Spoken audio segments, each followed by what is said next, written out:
औज़ु बिल्लाहि मिनश शैतानिर रजीम बिस्मिल्लाहिर्रहमानिर्रहीम। अल्लाहुम्मा सल्लि अला सय्यदना व मौलाना मुहम्मदिन व अला आलि सय्यदना व मौलाना मुहम्मदिन व बारिक व सल्लिम व सल्लि अलैहि। रब्बि यस्सिर वला तुअस्सिर व तम्मिम बिल खैर व बिका नस्तगीस।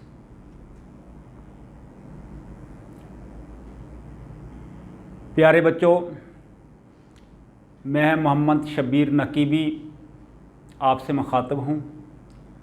आज का हमारा लेक्चर नंबर 20 है और जमात नाहम उर्दू के हवाले से लेक्चर हो रहा है। जैसा कि आपको मालूम ही है कि इससे पहले भी इसी गज़ल के हवाले से 2-3 लेक्चर जो है वो हो चुके हैं। मिर्ज़ा गालिब की ये गज़ल है और आज के हमारे लेक्चर का उन्वान है, ये गज़ल है मिर्ज़ा गालिब की और इसका नाम है दिले नादां तुझे हुआ क्या है। ये गज़ल का पहला मिसरा है, गज़ल के पहले शेर का पहला मिसरा है क्या, दिले नादां तुझे हुआ क्या है। इसके साथ साथ हम पढ़ेंगे इसी गज़ल के बारे में जो मश्की सवालात हैं या मश्क में जो कुछ भी आता है उसके मुतल्लिक़ जो है वो पढ़ेंगे। और इस लेक्चर की सरगर्मी है कि गज़ल का आखिरी शेर है। पहले लेक्चर में हमने पहले 2 शेर पढ़े थे, फिर 2 शेर पढ़े, फिर 2 शेर पढ़े और आज का हमारा ये लेक्चर कंप्लीट होगा आखिरी शेर में और उसके साथ साथ हम मश्क भी पढ़ेंगे। तो बेटा सबसे पहले आखिरी शेर है क्या, वो है मैंने माना कि कुछ नहीं गालिब।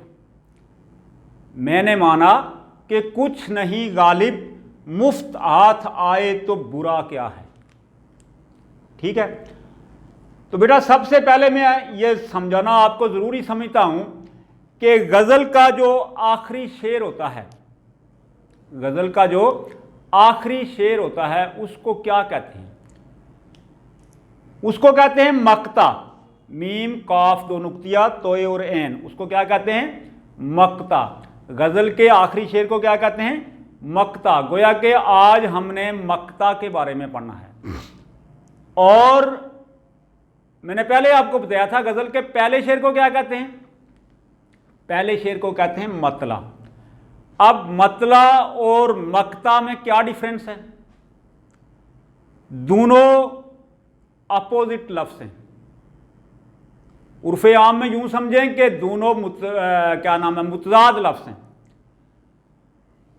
मतला अरबी ज़बान का लफ्ज़ है और इसका माना होता है, जैसे आपने सुना होगा सूरज तलू हो रहा है, वो मतला से ही निकला है। ठीक है, और यानी कि किसी काम की इब्तिदा करना, किसी काम की इब्तिदा करना, उसको क्या कहते हैं, मतला। और मक्ता का मतलब होता है काट देना। मक्ता का मतलब क्या होता है, लफ्ज़ी काट देना, कि यहां पर ये गज़ल जो है वो क्या हो जाएगी, काटी जाएगी, यानी कि ख़त्म हो जाएगी। यानी क्या हो जाएगी, ख़त्म हो जाएगी। तो गज़ल के आखिरी शेर को क्या कहते हैं, मक्ता कहते हैं और पहले शेर को मतला कहते हैं। ये MCQs में भी आता है। तो क्या है मक्ता इसका, मिर्ज़ा असदुल्ला खां गालिब की ये नज़म दिले नादां तुझे हुआ क्या है, ये इसका जो क्या नाम है मक्ता है वो है मैंने माना कि कुछ नहीं गालिब, मुफ्त हाथ आए तो बुरा क्या है। यहां पर शायर जो है वो अपनी कीमत को मुकर्रर करता है। शायर अपने महबूब से मुखातब है और महबूब से मुखातब होने के बाद ये कहता है कि मैं ये मानता हूं, मैं ये मानता हूं कि मेरी कोई कदर नहीं है, मेरी कोई कीमत नहीं है। मैं बार बार तेरी दहलीज पे आता हूं, तुझ अपना आप जो है वो क्या करता हूं कि तेरे ऊपर कुर्बान करता हूं और मैं क्या है कि अपना आप तेरे लिए वक्फ करना चाहता हूं, मैं तुझ में असल में समा जाना चाहता हूं, तुझ में समा जाना चाहता हूं। लेकिन आगे यह भी कहता है कि मेरी कोई कीमत नहीं है, मैं मुफ्त में अपने आप को तेरे हवाले करना चाहता हूं। अगर कोई चीज़ मुफ्त में तुझे मिलती है जिसकी कोई कीमत नहीं है, कुछ नहीं है, तो इसमें बुरा क्या है, इसमें बुराई क्या है? तो इसमें क्या है कि मेरी यानी कि वो अपने आप को उसके अंदर समाधान देना चाहता है। जैसे कि शायर कहता है कि मैं तुझ में ऐसे समा जाऊं कि मैं ना रहूं, मैं तुझ में ऐसे समा जाऊं कि मैं ना रहूं, और तू मुझ में ऐसे आ जाए कि तू ही तू बन जाए।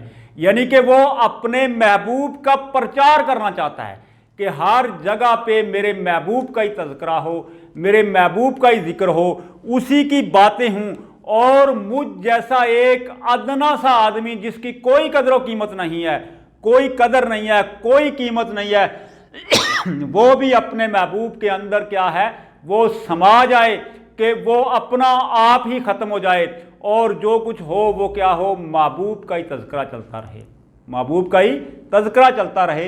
इसलिए वो कहता है कि मैं क्या है, मुफ्त में तुझे मिल रहा हूँ, मुफ्त में, मेरी कोई कीमत नहीं है, और अगर तू मुझे अपनाएगा तो इसमें कोई बुराई नहीं है, इसमें कोई बुराई नहीं है। तो ये था इसका क्या नाम है, मफ़हूम, और इसको आपने लिखना है। इसके साथ साथ आगे जो है वो हमारा जो चल रहा है सबक, वो एक्सरसाइज के हवाले से है। इसमें लिखते हैं कि गालिब की गज़ल की रोशनी में दर्ज झैल सवालात के मुख्तसर जवाबात तहरीर करें। पहला क्वेश्चन है, शायर को किन से वफा की उम्मीद है? शायर को किन से वफा की उम्मीद है? तो ये अपने सामने बोर्ड पर देखें। पहले क्वेश्चन का आंसर है कि शायर कहता है कि मुझे उन लोगों से वफा की उम्मीद है जो जानते नहीं हैं कि वफा किसको कहते हैं। शायर क्या है, अपने महबूब के पर शिकवा ही करता है। वो कहता है कि यानी कि मैं उनसे वफा की उम्मीद रखता हूँ, उन लोगों से वफा की उम्मीद रखता हूँ कि वो मुझसे वफा करेंगे, हालांकि उनको पता ही नहीं है कि वफा किस चीज़ का नाम है, वफा होती क्या है। दूसरा क्वेश्चन है, शायर ने किसे नादां कहा है? तो इसका आंसर यह है, शायर ने दिल के लिए नादां का लफ्ज़ इस्तेमाल किया है, दिल के लिए नादां का लफ्ज़ इस्तेमाल किया है। यानी जैसे वो लिखा है, दिले नादां तुझे हुआ क्या है, दिले नादां तुझे हुआ क्या है, तो दिल के लिए उसने लफ्ज़ नादां इस्तेमाल किया है। क्वेश्चन नंबर 3 है, कौन मुश्ताक है और कौन बेजार? शायर अपने आप को कहता है कि मैं अपने महबूब से मिलने का इश्तियाक रखता हूँ, मैं अपने महबूब से मिलने का इश्तियाक रखता हूँ, अपने महबूब से मिलने का मुश्ताक हूँ। यानी गोया कि शायर मुश्ताक है और महबूब जो है वो क्या है, बेजार है। शायर अपने महबूब से मिलने का शौक़ रखता है, लेकिन शायर का महबूब जो है वो उससे बेजार है, उकताया हुआ है। आगे क्वेश्चन है, दुर्वेश के लब पर क्या सदा है? दुर्वेश कहता है कि आप दूसरों के साथ भलाई करेंगे, आपके साथ भी भलाई होगी। यानी कि जैसा करोगे वैसा भरोगे। अगर आप दूसरों के साथ अच्छा बर्ताव करेंगे, अच्छा सलूक करेंगे, तो आपके साथ भी अच्छा होगा। इसके बरक्स अगर आप दूसरों के साथ अच्छा सलूक नहीं करेंगे तो आपके साथ भी अच्छा सलूक नहीं किया जाएगा।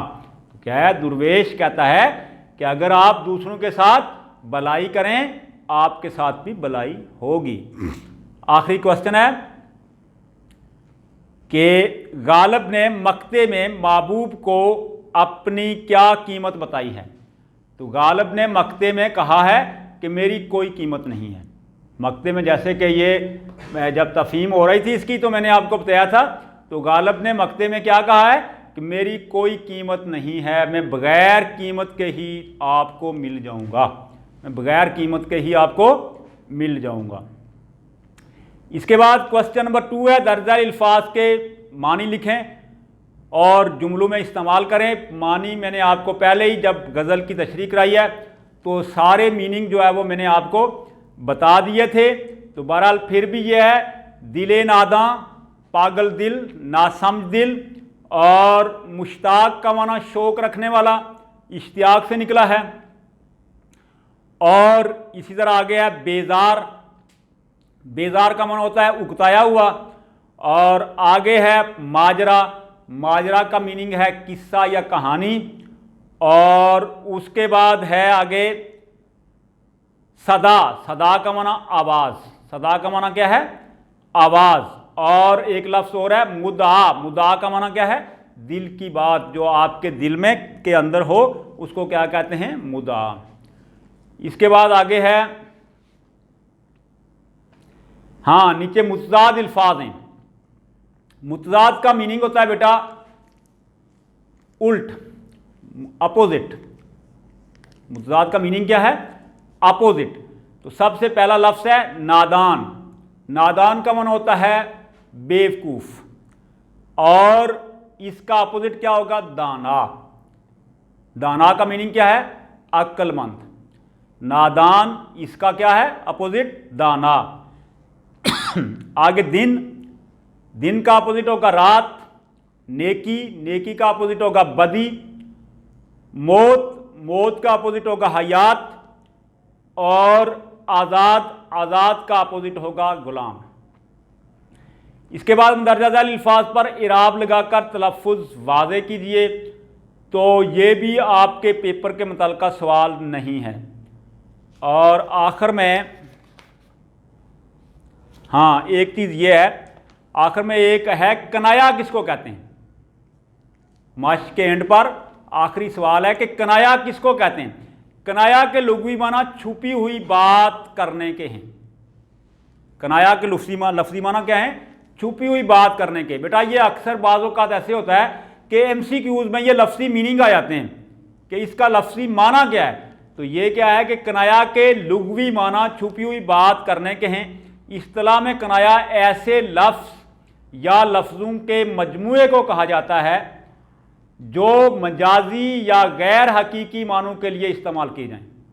जो क्या हैं, मजाजी मानों के लिए इस्तेमाल किए जाएं या गैर हकीकी मानों के लिए इस्तेमाल किए जाएं, उनको क्या कहते हैं, कनाया कहते हैं। कनाया के मजाजी माना लुग़वी माना से कुछ ना कुछ ताल्लुक़ ज़रूर रखते हैं। मसलन यहां मिसाल इन्होंने दिया है, उसको काले ने काटा,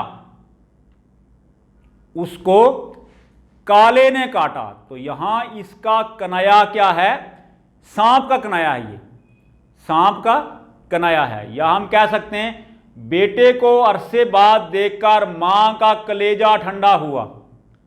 बेटे को बहुत अरसे के बाद देखकर मां का क्या है, कलेजा ठंडा हुआ। तो कलेजा ठंडा होना यहां कनाया है खुशी और राहत का, खुशी और राहत का। तो ये बेटा आपने ये याद करना है कनाया के बारे में। और एक्सरसाइज इसके ख़ास तौर पर जो मुख्तसर सवालात हैं, जो सवालात हैं उनके मुख्तसर जवाबात आपने याद करने हैं। और तशरीह को भी अच्छे तरीके से करना।